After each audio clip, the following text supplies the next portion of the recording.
Olá, graça e paz. É um prazer estar aqui com você outra vez.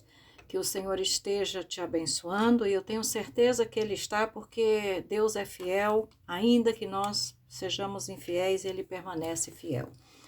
Vamos continuar com nossas reflexões no livro de Esther e hoje vamos falar, nosso título hoje, nossa reflexão hoje é Para que chegastes ao reino?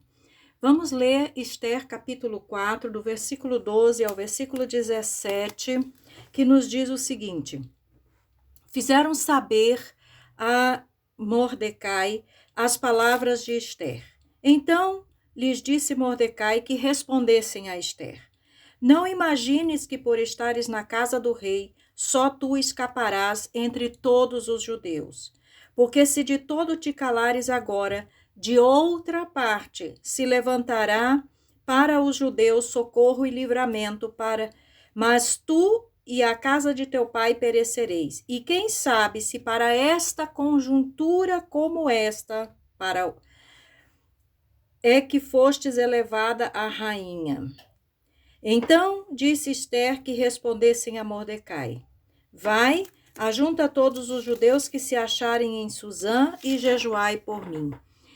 E não comais nem bebais por 3 dias, nem de noite, nem de dia. Eu e as minhas servas também jejuaremos. Depois irei ter com o rei, ainda que é contra a lei.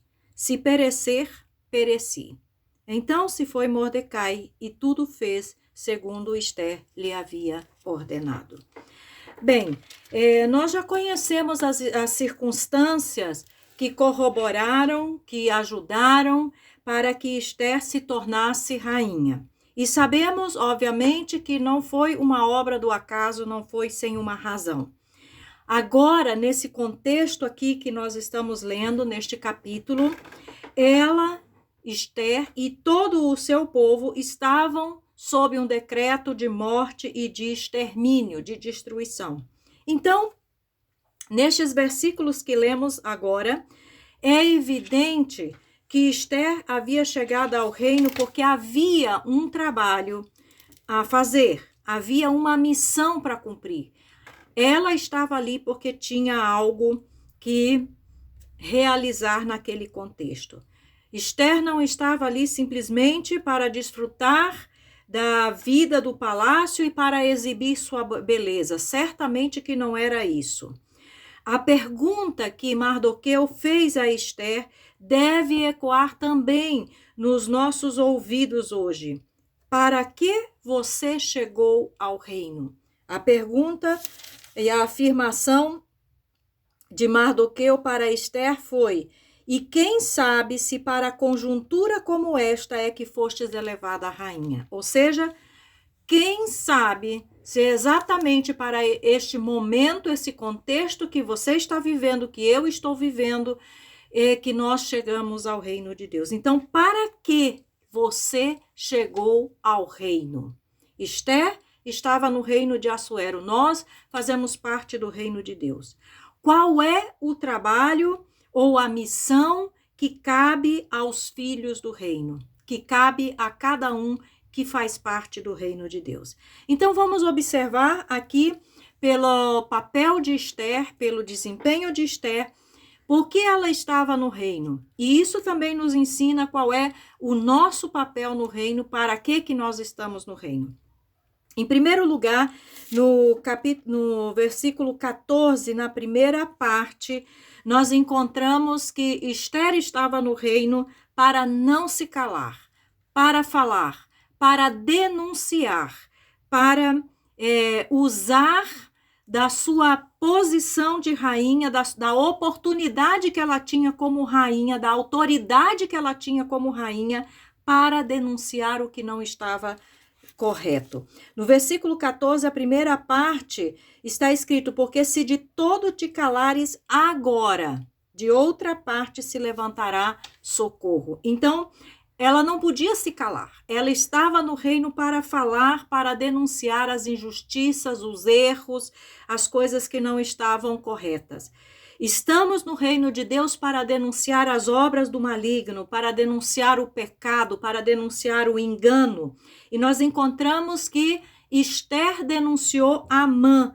No capítulo 7 você pode encontrar isso. Ela denunciou Amã, que era o inimigo, era o destruidor, era quem tinha armado tudo para destruir o povo.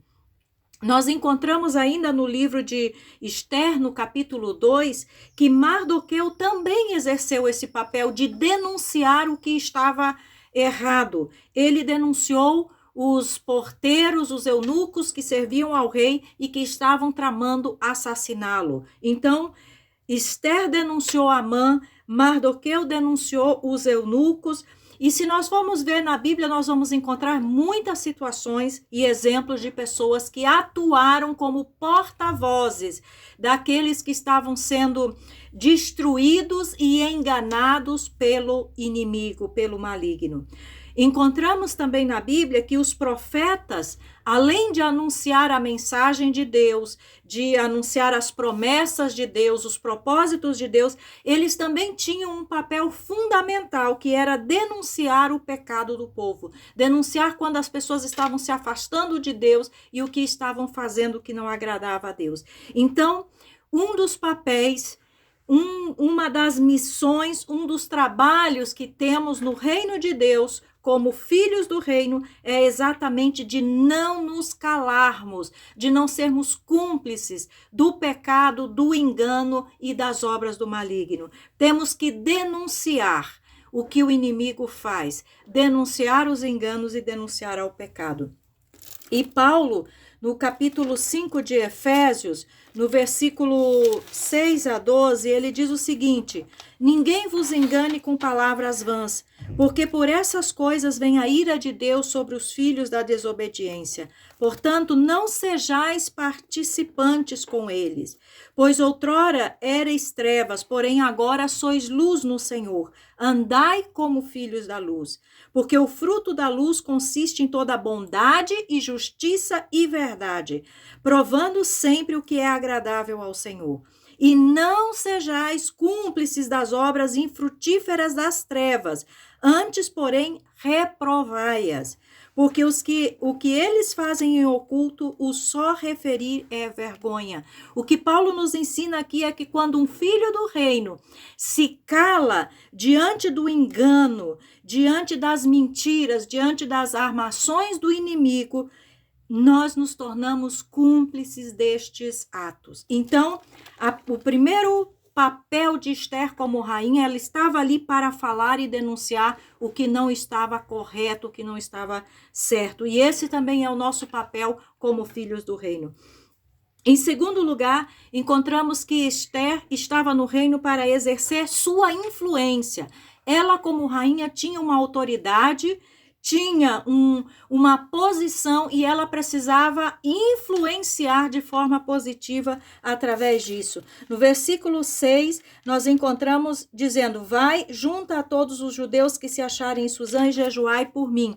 Não comais nem bebais por 3 dias, nem de dia nem de noite. Eu e as minhas servas também jejuaremos. Então, Esther estava aí para influenciar, para exercer uma boa influência. Sabemos que a influência pode ser boa ou má. Existem pessoas que exercem uma péssima influência.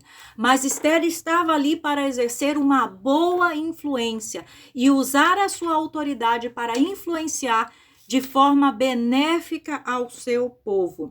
Esther convocou um jejum, como nós observamos aqui, e Esther também influenciou ao rei Assuero para que agisse de forma que o seu povo e a sua própria vida pudessem ser salvos. Isso nós podemos ver no capítulo 7 e no capítulo 8. A conversa, a forma como Esther se aproximou do rei, como ela argumentou, como foi que ela tratou com o rei para que o rei pudesse ter misericórdia do seu povo. Encontramos, por exemplo, na Bíblia a mulher samaritana que influenciou toda a sua cidade com o seu testemunho acerca de Jesus. E aí nós vemos outra vez o apóstolo Paulo falando a Timóteo que ele deveria ser uma influência positiva. No capítulo 4 de 1 Timóteo, versículo 12, Paulo disse: ninguém despreze a tua mocidade, pelo contrário, torna-te padrão dos fiéis na palavra, no procedimento, no amor, na fé e na pureza. E em Tessalonicenses, 1 de Tessalonicenses, no capítulo 5, Paulo também diz uma coisa bastante interessante no versículo 14 e 15. 1 Tessalonicenses 5, 14 e 15. Paulo disse: exortamos-vos também, irmãos, a que admoesteis os insubmissos, consoleis os desanimados, ampareis os fracos e sejais longânimos para com todos. Evitai que alguém retribua a outrem mal por mal. Pelo contrário, segui sempre o bem entre vós e para com todos. Ou seja, o nosso papel como filhos do reino é exercer influência, exercer uma boa influência, exercer uma influência que possa produzir vida para as pessoas. Não morte, não destruição, como Amã fez, mas vida para as pessoas no conhecimento da graça de Deus. Em terceiro lugar, encontramos aqui no livro de Esther, na história de Esther, que ela estava no reino para servir o povo. Ela não estava ali, ela não era rainha para ser servida. Ela estava rainha para servir ao seu povo. E não só ao seu povo, mas a todo o povo do reino. Isso nós vemos no versículo 16 também, na segunda parte, quando ela diz: depois irei ter com o rei, ainda que é contra a lei. Se perecer, pereci. Ou seja, ela ia arriscar a própria vida, entrar na presença do rei para interceder pelo seu povo e tratar de salvá-los, fazer algo para o bem deles. Depois, se nós vamos também no capítulo 5, versículo 1, diz: ao terceiro dia, Esther se aprontou com os seus trajes reais e se pôs no pátio interior da casa do rei, defronte da residência do rei. E o rei estava sentado no seu trono real, fronteiro às portas da residência. Então, observamos que Esther se preparou primeiro, como vimos, ela entendeu que ela estava naquela posição porque tinha um papel a desempenhar ali. Ela se preparou primeiro na presença de Deus e depois ela foi fazer o trabalho que tinha que ser feito, ainda que esse trabalho significava arriscar a própria vida. Ela estava no reino para servir. No final do livro, nós vamos encontrar outros textos mencionando a importância do que Esther fez e como ela fez bem ao povo. Encontramos também referências a que Mardoqueu, depois também, quando ele foi constituído o primeiro-ministro desse reino no lugar de Amã, ele também fez bem para o povo. Então ele entendeu que ele estava ali, ele era um exilado, ele era um estrangeiro, mas ele entendeu perfeitamente que ele estava naquele contexto, exatamente naquele momento, para servir a Deus e servir ao povo.